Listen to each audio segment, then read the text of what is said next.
Okay, see what we can dream up right now. Let's jump right into it. What's a good way to get something going on the table?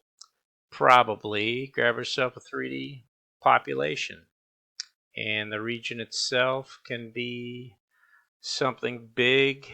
We'll just make the region here, and we'll get our lucky number 12. Oop, take that there. Lucky number 12. Put that into our X and our Y, and I really don't know what I'm doing. Because I haven't thought what I might want to do yet. And I've got a lot of confusion here because I left that count in there. Okay, so you should be able to grab that box and grab some points within it and see everything that's happening. There's a bunch of points. And, you know, they're kind of cool. Um, let's grab ourselves a quad sphere. Not sure why. And let's grab ourselves one of the sides of it. Oop, don't need that. Well, I might need a list item later. Let's just grab a list. Let's grab one of the sides and let's do a little project. My 4-year-old is making a lot of sounds. Let's do a little project. Maybe it's not the project I want. Project point. Let's do that. Let's grab that population point and project it onto. That's interesting. What's that want? Geometry to project onto? Well, that's pretty easy. I'll just grab that. See if we get lucky. And the direction, that's the problem, is I can't remember. I'm not sure which side of my quad sphere, and it's pretty tiny, so I better give it a pretty big radius. That would help. So, because some of those are inside or out of the box, they're kind of going crazy on the direction. So I think what I'll do is just an amplification of this quad, and we'll multiply it by itself and give it a big radius and not jump out of it that way. And there we go. Now we're dealing with some stuff. And we should have a section. Index might be set to 0, which would be all right. It should. If I grab that list and I need to explode it probably. The quad sphere. I probably need to grab the surfaces and deprep it first. That would make a lot of sense. And grab all the edges, the faces first. Then have a list item, the top, and we'll project onto that. Now, it would probably be easier with that big radius to put the direction in the Z. And then everything should be thrown up onto the top. And I think that's what happens. Happily, all over the top of that center. So now I'm thinking I have this piece of geometry I want, and everything else I don't really want. So I'm just going to get rid of that. Whenever you take this off, you forget what you have, and you get these points on this surface. And that's kind of nice. They're not as big as I'd like them to be, and the quad sphere kind of went a little huge. So what I'll probably do is grab a 12. Actually, since 12 is kind of nice, so I'll just grab a multiply by 2. And that way I can grab a much smaller surface and have those up on top. So that's just one way of doing it. And I guess I could have done a populate that, but what's nice is not taking all this off and thinking about what you have, because you have the other sides. I guess I don't need all these faces. I'm not really excited about that. I do like that box, and I like these points in the box. And I like them up there like a constellation, like they're being targeted. So what I may do is grab that box also and explode that one. I'm just excited about this. We're not using this one yet. We might. Let's take that box and let's do the same thing as a list item. And let's project those points up in the Z as well. So I'm starting to think kind of architecturally or landscape wise. So if I grab those points, I put them up on the Z, but I actually put them to this geometry. Now I've got a bunch of points on what I thought I'd have, a list item. Well, that's the wrong list item. So let's go in here and grab a 0.5 and find out which of those surfaces I want. Let's go 1. Let's just take this and go around and say that's 1, 2, 3, 4, 5. That's the one I want. And then project up to there. So now I've got this kind of landscape with these objects under this canopy. And I also like the fact that this item can be deep repped again. I really like the deep rep if you think geometrically with what you're doing, because then you can grab the vertices, and with those vertices I should have 4. And with those 4 items, it might be nice to see in the same way these 4 items. And now I'm just rambling on, starting to form a kind of line. And now I've got something sort of appearing to hold itself up. So let's grab this vertices as start points and these vertices as endpoints, and hopefully they're lined up. Otherwise, I would have to do a shift list or something. So I've got this kind of pulling down or pushing up type thing happening. I like these objects. I don't need to see all these. And I think if I take a look at that, these ones should be off. And these should be on. Now, why am I still seeing the box? Because I haven't taken that one off. So what we have is this strange kind of thing here that I still haven't decided on the relationship between one and the other.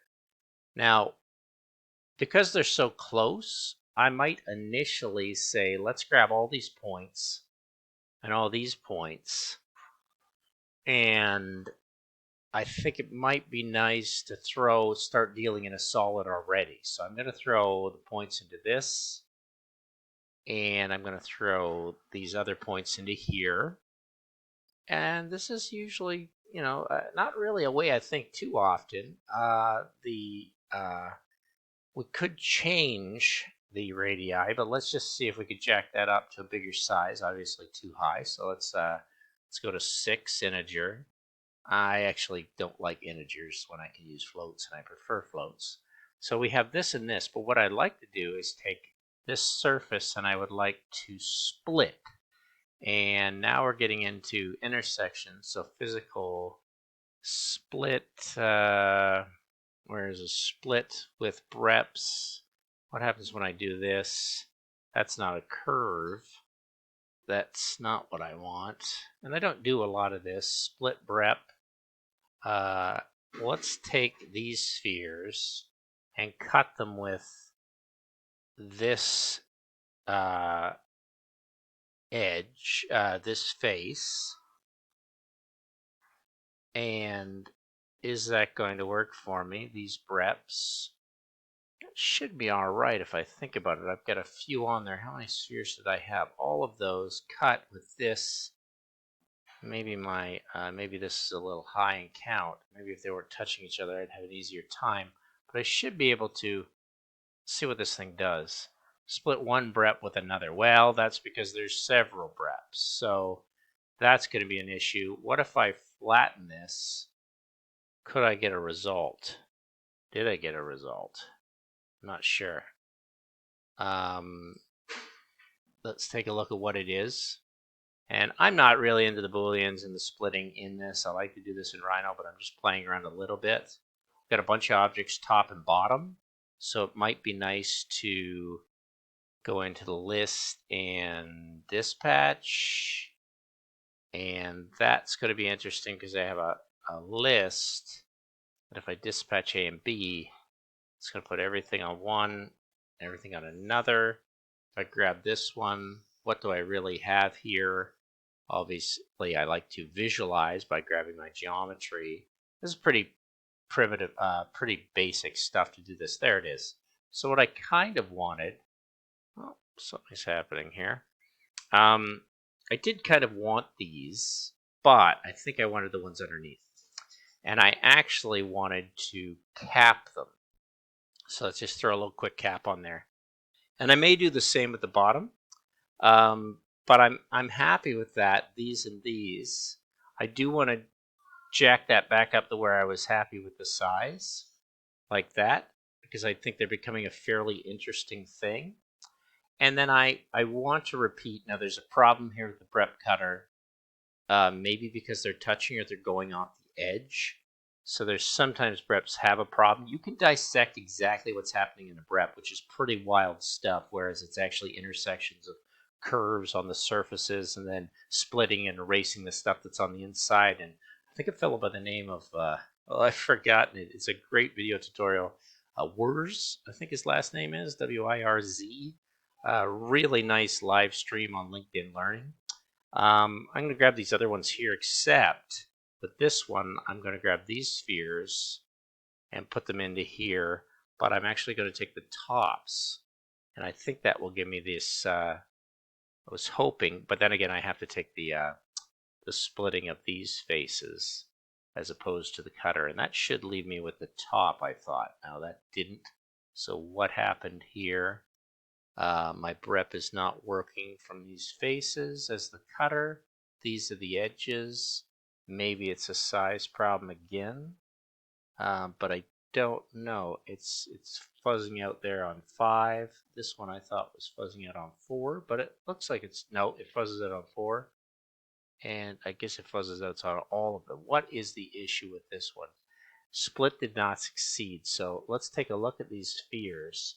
And with this surface, oh, it's because that surface is too small for splitting those surfaces. And that's the same reason that top was starting to fail. So you could do a scale uniform. You could take these faces of the geometry, put it in here, but you have to scale up larger in the X and the Y. So that should work pretty good, and I think it'll default. And now I should be able to split that pretty nicely. And there's the top. And you know, you're playing through this, and I don't have anything in mind, but I follow the geometry. I kind of follow what's happening. So I cap those, and I might cap these, and I have some lines to join them, and they're kind of interesting. What I do like is the points along with the edge points for the canopy. I'm not actually going to use those points there. I could throw them through a pretty interesting variable pipe and do something fancy on the edges, because I like to just put spheres and pipes on things. And because of these points and these points, it wouldn't be bad to grab myself another line system and go from these points into, oh, where's my other points? Let's put these points in here and put these points in here. And now I've got this kind of section of playing up. And they're kind of boring. It might be nice to take those other lines. I've got the edge lines here. I've got these middle lines. It might be nice to take the midpoint of those lines. And this is where you kind of design and think of things. And I think it's, oh, what is it? Curve, midpoint. Grab the middle of that point as a pivot. And I'm going to do a rotate 3D. And this is pretty basic stuff. I would expect my students to be able to do this by, a little bit into the first term of work, just to play with that. Center being here. Axis could be the line itself. But I want to change that axis. I want to rotate that axis. And the geometry, I want to actually move that geometry from that midpoint. And I would like to angle that. Let's use the pi because that's always nice. And we'll go in here and we'll go from the angle that I want to change on maybe this axis. I don't know if that's going to work, if it's going to do anything. Let me do a range. Let me just do a quick thing and see if this works. 12 pi is going to be crazy. I don't think that's going to do anything because we're rolling around the axis, which is not good.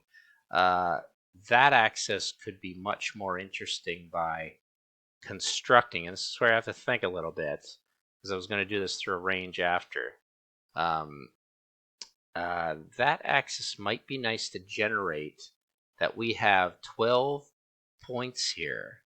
So if we grab a line from the midpoint to those points and use that, that's the midpoint 12, endpoints null. Why are those endpoints null? Oh, because I need the endpoints. let's grab the end point, or the start point. Let's grab that, and I want to shift the list on this because I want to mess with it. So what I'm going to do is go into here, list, and I'm going to shift list a couple of spots on here, and I'm going to shift that up to 3. And this is going to allow me to build a list item like that. There we go. So now I can start pivoting all these axes as they do different things. And that'll become my axis. And that may end up proving a little more, yeah, that proves a little more exciting. The revolve, it's too big a number. Let me go into 0.2.00 and see if that makes a difference on this as I rotate through. There we go. Now you got nice control over those little lines. Now I hope that makes sense because I didn't really know for sure it was going to work, but I thought of that first, and you can also shift that list and do some things. But I like it at 2. I like this revolution of points. And because they're all kind of crazy related to one another, I don't have to put them through a random range or anything. I really like that system I came up with. So what you're left with is your brep, your lines that you need them. You might want some very conservative lines here on the edges, which could just be put to a surface pipe, and you could throw on some caps like round, which is kind of boring. You get those. These guys are what you're going to want to do some jazz to. These will be the merge in sets. Like I say, I don't boolean everything together in Grasshopper. I find that can get very frustrating in the end, and to be modeling this way is always nice. That'll be the next one. And the only thing we really have to pop in is how we want this to join. And how I want it to join is I may actually scale these larger, like I did before on the top of the square, the cube. But what I'm going to do is use what I really like, which is the variable pipe, which slows things down. Everybody knows I like it. They're curves. As long as you reparameterize this, you'll see I do this time and time again. We'll put it through a range, and then we'll throw that through Graph Mapper. And like I said, there's many ways to get Graph Mapper tied into your actual script. Like you actually script in here, like I said, a Bezier curve or an ellipse to change, or a parabola to change. But I do like doing it this way. And as long as you've set it, there we go. So we can jump in here and get something a little jazzy with sine. Oh, we can go nuts with whatever we want, sine summation. But let's just get a little sine curve going like that. Bring it up so it's actually got a little bit of dimension. There it is. And you can really jazz it and wiggle it and do some fun things with it. Or you can keep it bowling pin-like.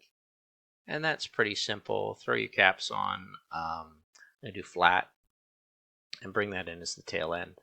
And now you've got this kind of thing that looks like it could join together and be something that kind of, but as I look at it, I see that it's not all touching one another. It's not really printable and then castable. It would be a nightmare to make, but you could burn it out. I may go into here, instead of changing the scale of everything else, you can go into here, edit, and just crank up your numbers here. Crank these up to 3, and watch what happens. Now you've changed the scale of everything within there, and it has to respond to that.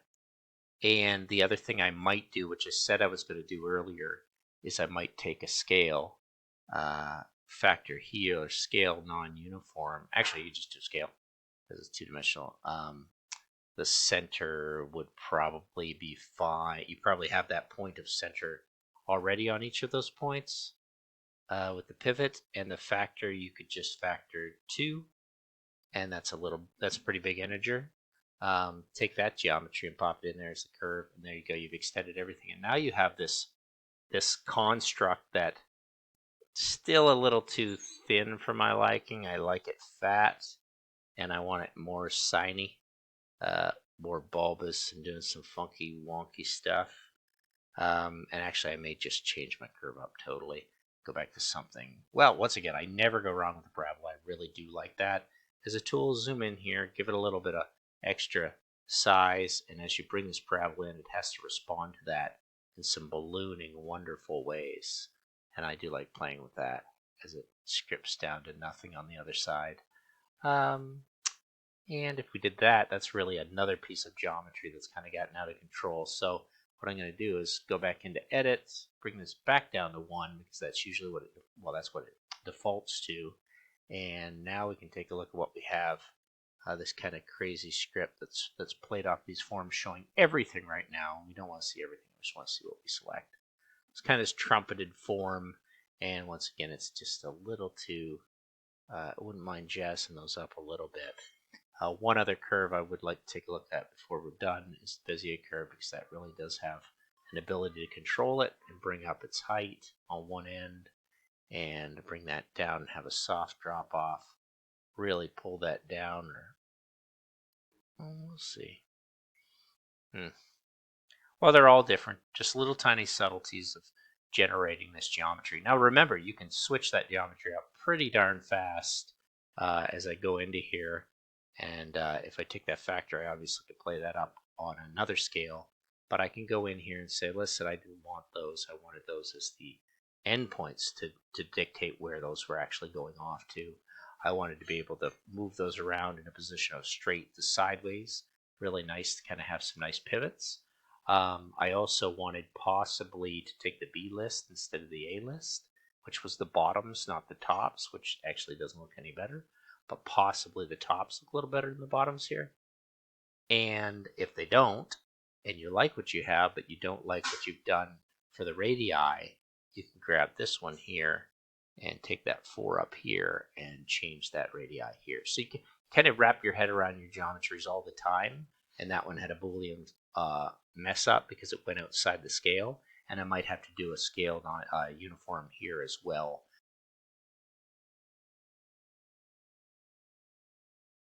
A little bit, kind of get carried away, brought in a bunch of things I didn't need. I think we could just X that, bring this cutter back in, take the radii up again on that, and that should allow us, yeah, that Boolean difference. I think we're left with a pretty nice form. I extended it out a little too much, and I think I brought back these, oh, what did I do in the end? Just playing around with these sticks. Anyway, it's a crazy little thing. Nice little tool, whether you want to use it or not. I'll leave it on my GitHub, and you can fiddle around with what you have. Play with your graph mappers, play with your points, play with your shifted lists, and do-si-do, like a couple little soldiers. Thanks for watching.